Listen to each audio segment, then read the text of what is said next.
Achieving breakthrough progress in piano lessons. Some questions for reflection. Have you ever thought to yourself, I could have been much farther ahead in my piano lessons by now? Or why is my child performing far below his or her potential? Think, how much progress can I make now if I was practicing more effectively?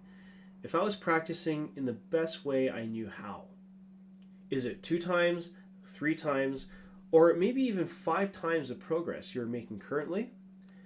The reality is that if you or your child are making this much progress right now, but you have the potential to be making more, doesn't it feel frustrating or disappointing to be stuck?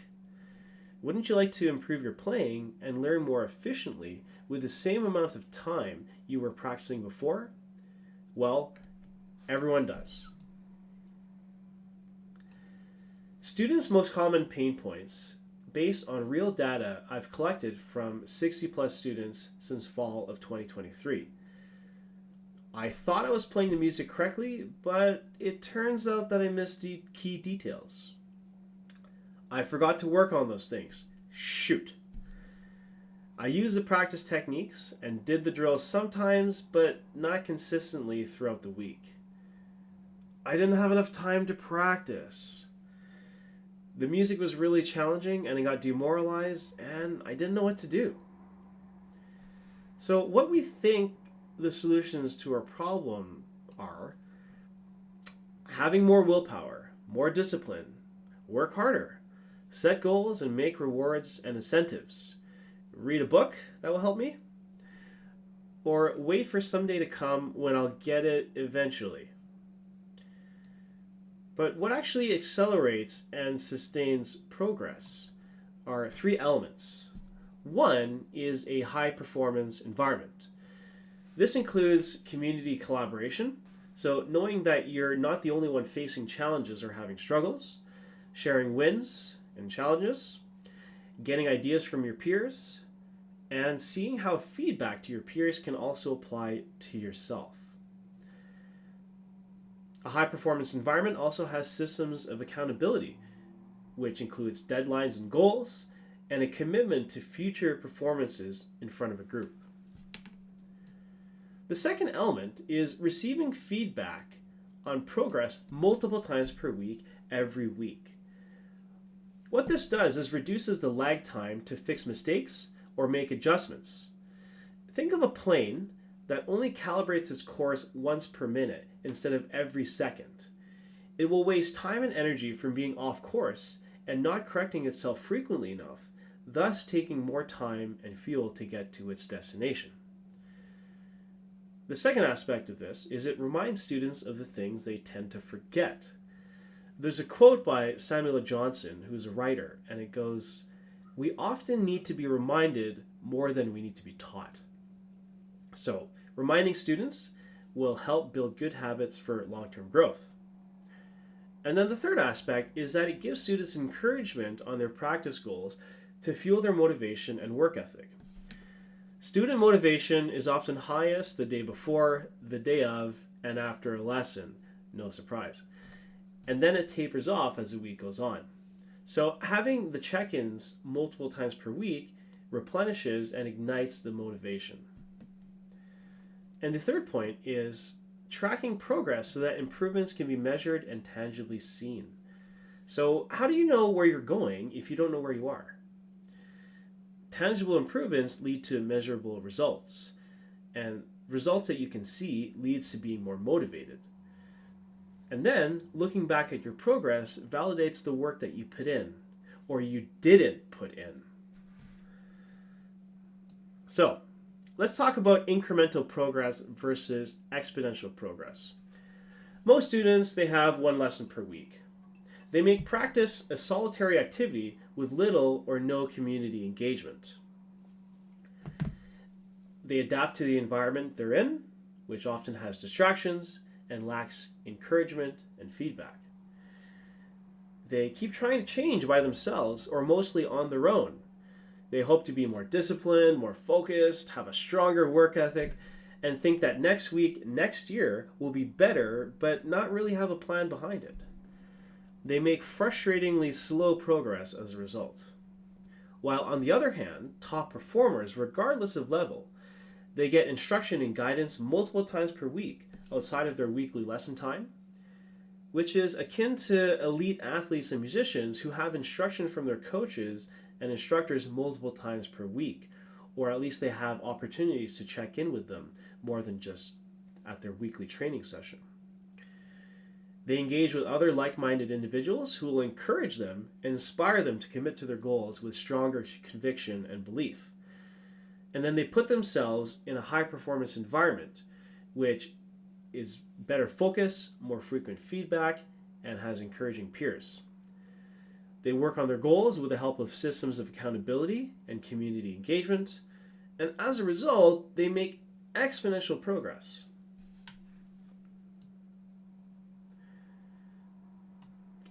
Let's talk about performance levels based on the environment on a scale of 1 to 10.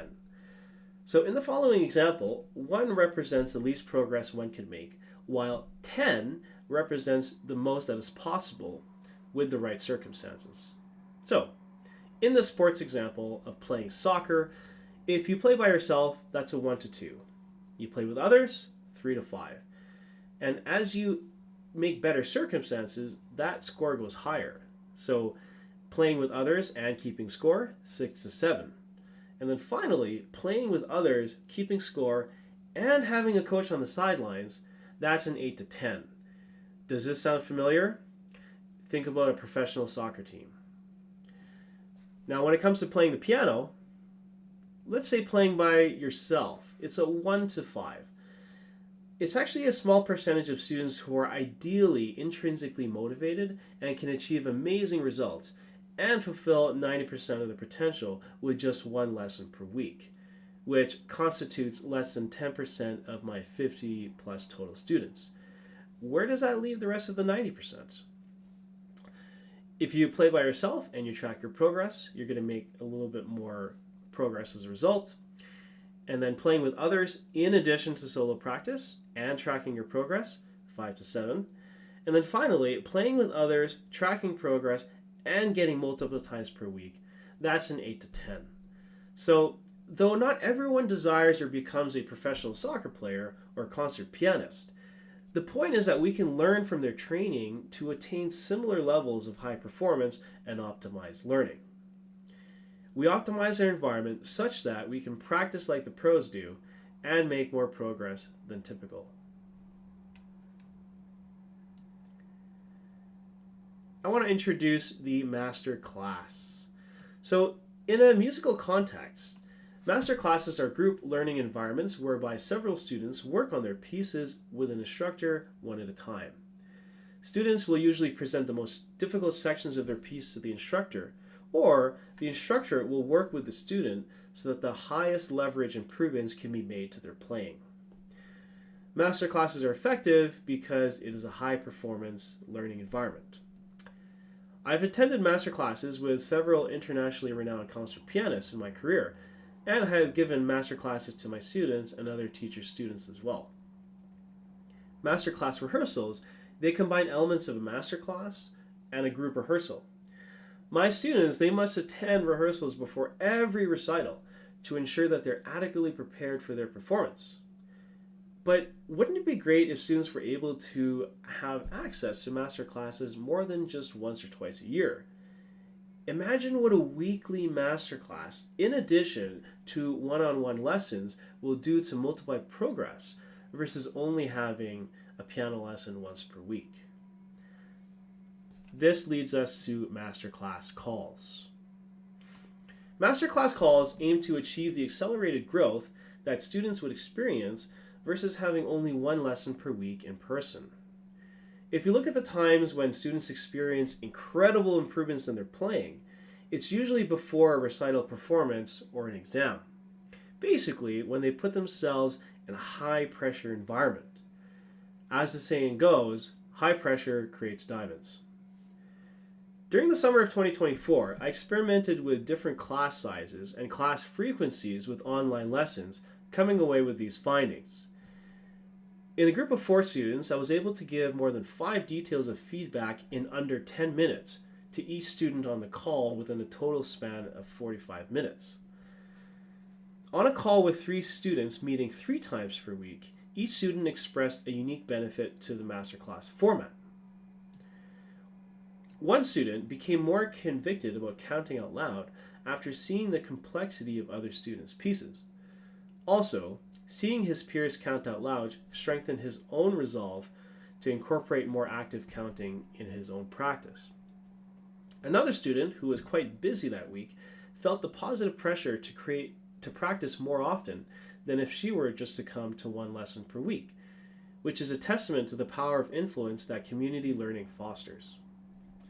And then the third student, a self-proclaimed extrovert who thrives on social interactions rather than being alone, said that the group classes and the frequency they occurred energized her and encouraged her to practice longer and more conscientiously, as practicing alone too much made her feel isolated and discouraged. So in addition to the benefits above, the group classes will address the top 5 pain points that students experience weekly. So if you recall, the common pain points on the left. I thought I was playing the music correctly, but it turns out that I missed key details. So the group calls, they will fix mistakes and give feedback before the next lesson, which is advantageous because it accelerates the learning process. I forgot to work on those things? Shoot! The group classes will serve as a reminder of the details of practice. I use the practice techniques and did drills sometimes, but not consistently during each practice. Meeting more than once a week for a lesson encourages a stronger work ethic and more consistency. I didn't have enough time to practice, so I only practice a few days of the week. Well, a lack of time can be addressed by having priorities and encouraging them to find small pockets of time to practice. And finally, the music was really challenging, and I got demoralized and didn't know what to do. Getting help midweek and working with peers can effectively encourage students when they face challenges. So, let's talk about the format of the masterclass calls. They're going to be 45 to 60 minutes long, depending on the level, and students are expected to stay for the entire duration of the class. Students, one at a time, will give an update on their practice progress on the hardest section of their piece from their last session or last group call. I will reference items in the improvements column of the Google Sheet. Some starting points for discussion. How did you practice this section this week? What improvements do you think you made since your last lesson? And what is still challenging about this section? They will play the said section, and I will offer feedback and solutions to help solve any lingering issues. Likely, I will reinforce solutions proposed in the lesson, and that goes back to the point that we all need to be reminded not just sometimes, but often.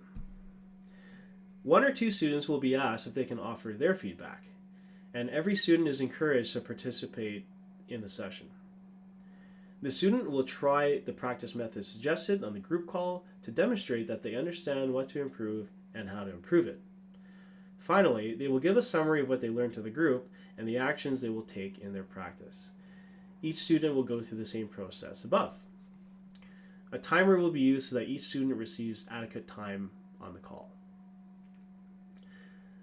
With regards to group and scheduling, groups will be created as needed so that the group size is no more than 6 students.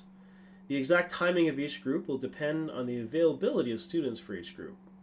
A survey will be sent out to get your availability. If students are not able to commit to those times, a few backup times will be available on the weekend. In conclusion, while it's easy to say the lack of progress is simply due to a lack of willpower or effort, my research and the research done on achieving goals and performing at a high level shows that tailoring the environment so that the circumstances make it easier and more likely for the individual to achieve success is better than simply working harder and putting in more effort. I often hear parents say about their children, they just don't practice enough and they don't follow the instructions. And from students, I don't know what I'm doing wrong. I'm putting in the time, but I don't seem to be getting better. While these statements may be partially true, it is not very helpful. What is helpful is finding out what are the obstacles getting in the way of effective practice, or practicing, period, and then optimizing the environment so that students learn better with the time they spend practicing. When better learning occurs, students feel more confident about their playing, which in turn makes them practice more. So the trick here is to help students practice more effectively so that they get more out of their time, and then they will practice more as a result. Simply telling yourself, or your child to practice more is not an effective strategy for long-term growth. The truth is that willpower is in limited supply, and we are far more under the influence of poor habits than we care to accept. In a world where time and energy are in limited supply, working smarter and not harder is a more effective strategy to achieve our goals. The once-a-week piano lesson is outdated. It works only for a small minority of the population that has the ideal combination of bulletproof memory, acute self-awareness, and rock-solid resilience. It's time to create an environment where all students can ultimately reach their full potential and better enjoy the music that they work tirelessly and to learn and play. The solution is to supplement one-on-one lessons with a group masterclass. I'm excited to usher in a revolution in music education. Let's make this a monumental year together. Questions?